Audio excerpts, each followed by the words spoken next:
ആനകളെ യുദ്ധത്തിൽ ഉപയോഗിച്ചിരുന്നു എന്നത് ഒരു വസ്തുതയാണ്. നമുക്കൊരിക്കലും അത് നിഷേധിക്കാൻ പറ്റില്ല. രണ്ടാം ലോക മഹായുദ്ധത്തിന്റെ സമയത്ത് പോലും ആനകളെ ഉപയോഗിച്ചിരുന്നു എന്നതാണ് വസ്തുത. സൈനിക നിർദ്ദേശങ്ങളെല്ലാം അപ്പടി അനുസരിച്ച് ഒരു രാജ്യത്തിന്റെ ടീമിനെ ആനകൾ ധാർമ്മികമായോ അധാർമികമായോ സഹായിച്ചിരുന്നുവെങ്കിൽ ആനകൾ അക്ഷരം പ്രതി മനുഷ്യനെ അനുസരിക്കുകയായിരുന്നില്ലേ?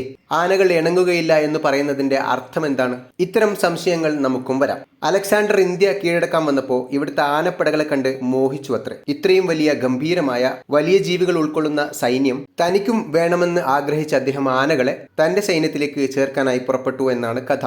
ഏഷ്യൻ ആനകളെയാണ് ഇത്തരത്തിൽ അന്ന് മെരുക്കിയെടുത്തത്. ആഫ്രിക്കൻ ഭൂഖണ്ഡവും അതിനോട് ചുറ്റിപ്പറ്റി നടന്ന അന്നത്തെ യുദ്ധങ്ങളിലും ആനകളെപ്പറ്റി വലിയ കഥകൾ ചരിത്രത്തിൽ കേൾക്കാനില്ല.